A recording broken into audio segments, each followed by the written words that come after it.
Hi hello ಎಲ್ಲರಿಗೂ ನಮಸ್ಕಾರ. Welcome back to my YouTube channel ಕನ್ನಡತಿಯ ಕಥಾಸುಧೆ. ಇದು ಕತೆಗಳ ಕಟ್ಟೆ. ಕತೆ ಇಷ್ಟ ಆದರೆ ಲೈಕ್ ಮಾಡಿ, ಕಮೆಂಟ್ ಮಾಡಿ, ಬೇರೆಯವ್ರಿಗೂ ಶೇರ್ ಮಾಡಿ. ಅವರು ಕತೆಗಳನ್ನು ಕೇಳಿ ಆನಂದಿಸಲಿ ಅಲ್ವಾ. ಅದೃಷ್ಟ ದೇವತೆ ಭಾಗ 16. ಇಬ್ಬರು ಹಾಗೆ ನಡೆಯುತ್ತಾ ಮೆಲ್ಲಗೆ ಅವಳ ಮನೆ ರಸ್ತೆ ಬಳಿ ಬಂದರು.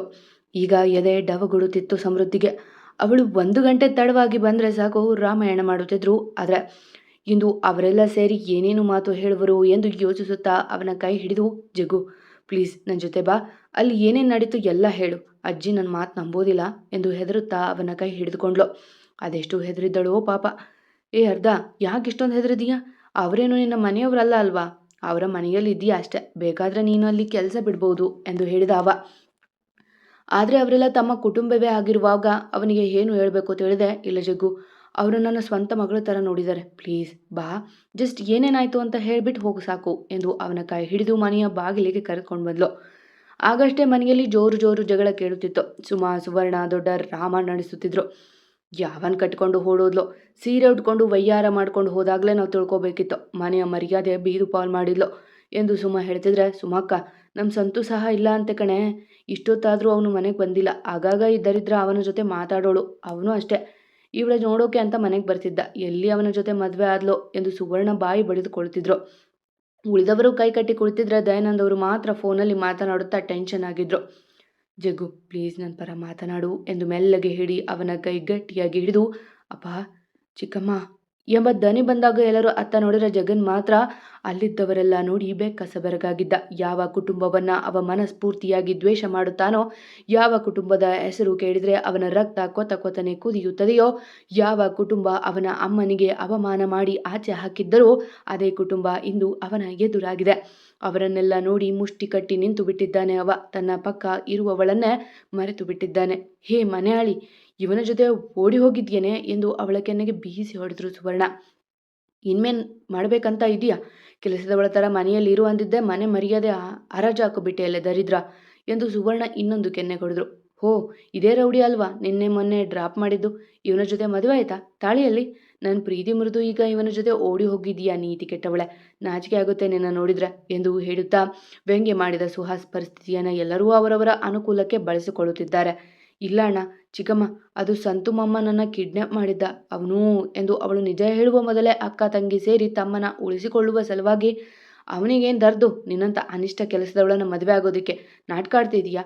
ಕೋತಿ ತಿಂದು ಮೇಕೆ ಬಾಯಿಗೆ ಒರೆಸುತ್ತಾ ಅನ್ನುವ ಹಾಗೆ ಇವನ ಜೊತೆ ಊರು ಸುತ್ತಿ ನನ್ನ ತಮ್ಮನ ಹೆಸರು ಹೇಳ್ತಾ ಇದೀಯಾ ಎಂದು ಅವಳ ತಲೆಯ ಮೇಲೆ ಗೂಬೆ ಕೂರಿಸಿದ್ರು. ಇಷ್ಟೊಂದು ಹೇಳಿದ ಮೇಲೆ ಅಜ್ಜ ಅಜ್ಜಿ ನಂಬಲೇಬೇಕಲ್ಲ. ಈ ಬಾರಿ ರಾಘವೇಂದ್ರ ಅವರು ಸಹ ನಂಬಿದ್ದು ವಿಪರ್ಯಾಸ. ಛೀ ದರಿದ್ರ ಎಂದು ಅಜ್ಜಿ ಬೈದ್ರು. ಅಜ್ಜ ಮುಖ ತಿರುಗಿಸಿದ್ರು.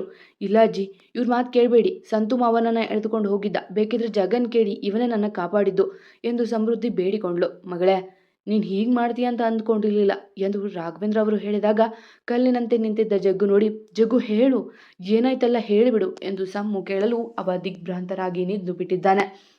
ಹಾಗಲಕಾಯಿಗೆ ಬೇವಿನಕಾಯಿ ಸಾಕ್ಷಿ ಅಂತ ಇವನಿಗೆ ಸೆರಗು ಹಸೋದಕ್ಕೆ ಹೋಗಿ ನನ್ನ ತಮ್ಮನ ಹೆಸರು ಹೇಳ್ತಾ ಇದೀಯಾ, ನಾಚಿಕೆ ಇಲ್ದವಳೆ ಎಂದು ಹೇಳಿದ್ದೆ. ಕೋಪ ನೆತ್ತಿಗೇರಿತು ಅವಳಿಗೆ. ಚಿಕ್ಕಮ್ಮ, ಎಂಥ ಮಾತು ಹೇಳ್ತಾ ಇದ್ದೀರಾ? ಪ್ರಪಂಚದ ಯಾರನ್ನಾದರೂ ಮದುವೆ ಆಗ್ತೀನಿ, ಅವನನ್ನು ಮದುವೆ ಆಗೋದಿಲ್ಲ ಅಂತ ಹೇಳಿದ್ದಕ್ಕೆ ಇಂತಹ ಕೆಲಸ ಮಾಡಿದ್ದಾನೆ ನಿನ್ನ ತಮ್ಮ ಎಂದು ಅಬ್ಬರಿಸಿದ್ಲು ಕೋಪದಿಂದ. ಹೌದಾ, ಹಾಗಿದ್ರೆ ಇವನನ್ನೇ ಮದುವೆ ಆಗಿ ನಮ್ಮ ಮನೆಯಿಂದ ತೊಲಗು, ನಮಗೂ ನಿನಗೂ ಋಣ ತೀರುತ್ತಿವತ್ತು ಎಂದು ಅಜ್ಜಿ ಹೇಳಿದಾಗ ಒಮ್ಮೆ ಜಗನ್ ಮುಖ ನೋಡಿ ಕಣ್ಣೊರೆಸಿಕೊಂಡು ತನ್ನ ಕೋಣೆಗೆ ಓಡಿ ಹೋಗಿ ತನ್ನ ಅಮ್ಮನ ತಾಳಿ ಹಿಡಿದು ಬಂದವಳು, ಜಗನ್, ನಿನಗೆ ನಾನು ಅಂದರೆ ಇಷ್ಟ ಅಲ್ವಾ? ನನ್ನ ಜೀವನ ಕಾಪಾಡೋದಕ್ಕೆ ಬಿಡೋದು ನಿನ್ನ ಕೈಲಿದೆ ಜಗ್ಗು, ಕಟ್ಟು ಇದನ್ನ ಎಂದು ತಾಳಿ ಕೈಯಲ್ಲಿ ಹಿಡಿದು ಅವನತ್ತ ಚಾಚಿದ್ಲು ಸಮೃದ್ಧಿ. ಆಗಷ್ಟೇ ವಾಸ್ತವಕ್ಕೆ ಬಂದವ ಅಲ್ಲಿದ್ದವರನ್ನೆಲ್ಲ ನೋಡಿ, ಏರ್ದ ಇದೇನು ಹೇಳ್ತಿದೀಯಾ, ನಾನು ರೌಡಿ ನಿನ್ನ? ಇಲ್ಲ ಇಲ್ಲ ಎಂದು ಜಗನ್ ಜವಾಬ್ದಾರಿಯ ನೆನೆದು. ಅವನ ಗುರಿ ತುಂಬ ಇದೆ. ಪ್ಲೀಸ್ ಜಗನ್, ನನ್ನ ಮದುವೆ ಆದರೆ ನಿನಗೇನೂ ನಷ್ಟ ಆಗೋದಿಲ್ಲ, ಆದರೆ ನನಗೆ ಉಪಕಾರ ಮಾಡಿದ ಹಾಗೆ ಪ್ಲೀಸ್, ನಾನೇನು ಕೇಳೋದಿಲ್ಲ, ನಿನ್ನ ಆಸೆ ಕನಸುಗಳಿಗೆ ಅಡ್ಡ ಬರೋದಿಲ್ಲ, ನಿನ್ನ ಮನೇಲಿ ಎಲ್ಲೋ ಒಂದು ಕಡೆ ಇರ್ತೀನಿ, ಪ್ಲೀಸ್ ಬೇಡ ಅನ್ಬೇಡ ಎಂದಾಗ ತಲೆ ಅಡ್ಡಡ್ಡ ಆಡಿಸಿದ ಜಗನ್. ಇಲ್ಲ ಸಮೃದ್ಧಿ, ಅದು ಸಾಧ್ಯ ಇಲ್ಲ ಎಂದು ಅಲ್ಲಿಂದ ಆಚೆ ನಡೆದ. ಅವನ ಮನದಲ್ಲಿ ಜ್ವಾಲಾಮುಖಿಯೇ ಇದ್ದಿದೆ. ನೋಡಿದ್ಯಾ, ಒಮ್ಮೆ ಅಷ್ಟೇ ನಿನ್ನ ರುಚಿ ನೋಡೋದು ಯಾರಾದರೂ ಎಂದು ಹೇಳಿದ ಧ್ವನಿ ಜೊತೆಗೆ ಅಮ್ಮ ಎಂದು ದೀನವಾಗಿ ಅರಿಚಿಕೊಂಡ ದನಿಯು ಕೇಳಿತ್ತು ಅವನಿಗೆ. ಆದರೂ ಹಿಂತಿರುಗಲಿಲ್ಲ ಜಗನ್. ಇತ್ತ ನೆಲದ ಮೇಲೆ ಬಿದ್ದವಳ ಸ್ಥಿತಿ ಮಾತ್ರ ಹೀನ. ಅವನು ಅತ್ತ ಹೋಗಿದ್ದೇ ನರಕ ದರ್ಶನ ಮಾಡಿಸಿದ್ರು ಆ ಮನೆಯವರು.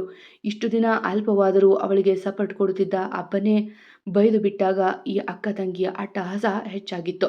ತಮ್ಮನ ಕಪಿ ಮುಷ್ಟಿಯಿಂದ ತಪ್ಪಿಸಿಕೊಂಡು ಬಂದಿದ್ದಾಳೆ ಎಂದು ಅರಿವಾದಾಗ ಮನ ಬಂದಂತೆ ಥಳಿಸಿದ್ರು ಅವಳ. ಅಮ್ಮ ಎಂದು ಆ ಹೆಣ್ಣು ನರಳುತ್ತಿದ್ರೂ ಚೂರು ಮರುಗಲಿಲ್ಲ ಅವರು. ಚಿಕ್ಕಮ್ಮ ಪ್ಲೀಸ್ ಹೊಡಿಬೇಡಿ ಎಂದು ಅಳುತ್ತಾ ಹೇಳಿದವಳ ಕೂದಲು ಹಿಡಿದು, ಹೊಡಿಬಾರ್ದ? ನಮ್ಮ ಎದುರೇ ಅವನ ಹೆದರು ತಾಳಿ ಚಾಚಿದೆ ಅಂದರೆ ನೀನು ಇನ್ನೆಂತ ಇರಬೇಕು ಎಂದು ಅವಳ ಕೆನ್ನೆ ಮೇಲೆ ಬಾರಿಸಿ, ಎಷ್ಟು ಸೊಕ್ಕಿದ್ರೆ ನಮ್ಮ ಎದುರಾಗಿ ಮಾತಾಡ್ತೀಯಾ ಎಂದು ಹೇಳಿದ ಸುಮಾ ಹೋಗಿ ಸೌಟ್ ಕಾಯಿಸಿಕೊಂಡು ಬಂದರು. ತಗೊಳ್ಳಿ ಅತ್ತೆ, ಒಮ್ಮೆ ಕಾಲಿಗೆ ಬರೆ ಹಾಕಿ, ಇನ್ನೊಮ್ಮೆ ಆಚೆ ಹೋಗುವಾಗ ನೆನಪಿರುತ್ತೆ ಎಂದು ಅಜ್ಜಿ ಕಡೆಗೆ ಕೈ ಚಾಚಿದಾಗ, ಬೇಡ ದೊಡ್ಡಮ್ಮ, ಅಜ್ಜಿ ಬೇಡ ಅಜ್ಜಿ ಎಂದು ಅಳುತ್ತಾ ಕಷ್ಟದಿಂದ ಮೇಲೆದ್ದು ಸುಹಾಸ್ ಬಳಿ ಹೋಗಿ, ಅಣ್ಣ ಬೇಡ ಅಂತ ಹೇಳು ಅಣ್ಣ, ನೋವಾಗುತ್ತೆ ಎಂದು ಅವನ ಕಾಲು ಹಿಡಿದ್ಲು. ಆದರೂ ಕರುಣೆ ಬರಲಿಲ್ಲ ಅವನಿಗೆ. ನಿನ್ನೆ ಮಿಸ್ಟರ್ ಸುಹಾಸ್ ಅಂತ ಗತ್ತಿನಿಂದ ಕರೆದು ನಿನ್ನ ಸಂಬಂಧ ಮುರಿದುಕೊಂಡೆ, ಈಗ ನಾನು ಸಹಾಯ ಮಾಡಬೇಕಾ ಎಂದು ಹೇಳಿ ಅಲ್ಲಿಂದ ನಡೆದ ಸುಹಾಸ್. ಅಪ್ಪಾ ಎಂದು ದೀನವಾಗಿ ನೋಡಲು ಅವರು ಮುಖ ತಿರುಗಿಸಿ ನಡೆದರು. ನೀನು ಮಾಡಿರುವ ಕೆಟ್ಟ ಕೆಲಸಕ್ಕೆ ಯಾರೂ ಸಪೋರ್ಟ್ ಮಾಡೋದಿಲ್ಲ ಕಣೆ ಎಂದು ಸುವರ್ಣ ಅವಳ ಕೈ ಹಿಡಿದ್ರು. ಬನ್ನಿ ಅತ್ತೆ, ಸರಿಯಾಗಿ ಅಂಗಾಲಿಗೆ ಇಡಿ ಎಂದು ಕಾಲು ಹಿಡಿದ್ಲು ಸುಮಾ.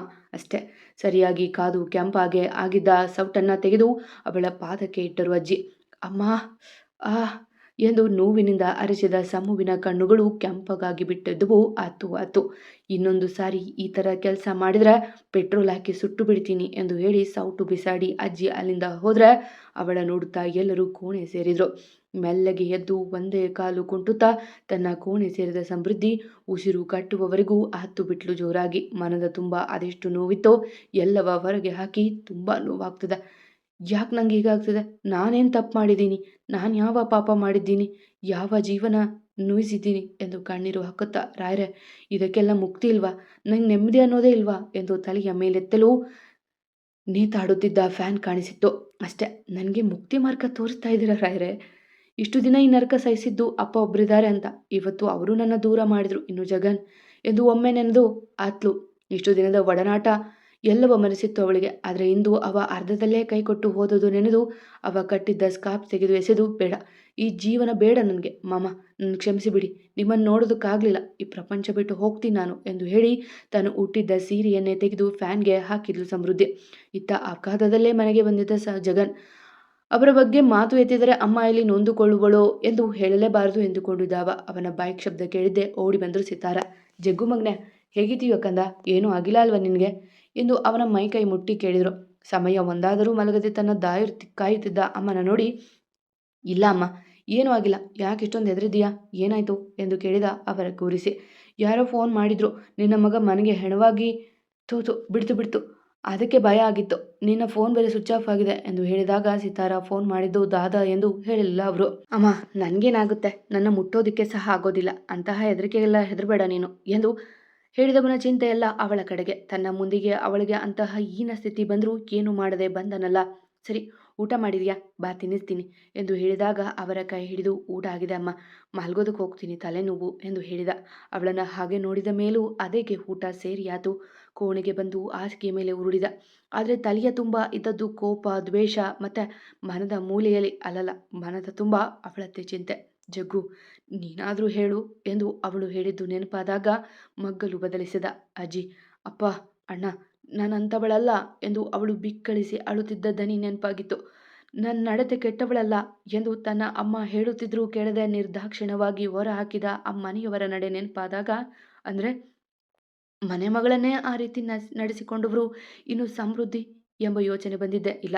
ಈ ರಾತ್ರಿಯಲ್ಲಿ ಅವಳನ್ನು ಮನೆಯಿಂದ ಆಚೆ ಹಾಕಿದ್ರೆ ಎಲ್ಲಿ ಹೋಗ್ತಾಳೆ ಅವಳು ಎಂದುಕೊಂಡು ಓಡಿ ಬೈಕ್ ಏರಿದ ಜಗನ್ ಕ್ಷಣ ಮಾತ್ರದಲ್ಲಿ ಆ ಮನೆಯ ಮುಂದೆ ಇದ್ದ. ಆದರೆ ಅಲ್ಲಿದ್ದದ್ದು ಕೇವಲ ಸ್ಮಶಾನ ಮೌನ. ಏನಾಯಿತು, ಯಾಕಿಷ್ಟು ನಿಶ್ಶಬ್ದ ಇದೆ ಇಲ್ಲಿ ಸಮೃದ್ಧಿ ಎಂದು ತಲೆ ಎತ್ತಿ ನೋಡಿದವನಿಗೆ ಉತ್ತರ ಇಲ್ಲ ಅಲ್ಲಿ. ಅದಾಗಲೇ ಅವಳ ಕುತ್ತಿಗೆಗೆ ಕುಣಿಕೆ ಹಾಕಿಕೊಳ್ಳುತ್ತಿದ್ಲು ಅವಳು. ಯಾಕಿಷ್ಟು ಸಂಕಟ ಆಗ್ತಿದೆ, ನಾನು ಒಪ್ಪಿ ಮದುವೆ ಆಗಿಬಿಡಬೇಕಿತ್ತು. ಆ ಮನೆಯವರ ಜಾಗದಲ್ಲಿ ಬೇರೆ ಯಾರೇ ಇದ್ರೂ ನಾನು ಹಿಂದೆ ಮುಂದೆ ನೋಡ್ತಾ ಇರಲಿಲ್ಲ. ನನ್ನ ಯೋಚನೆಯಲ್ಲಿ ನಾನೇ ಮುಳುಗಿ ಆ ರಾಕ್ಷಸರ ಮಧ್ಯೆ ಅವಳನ್ನು ಒಂಟಿ ಮಾಡಿ ಹೋಗಿಬಿಟ್ಟೆ.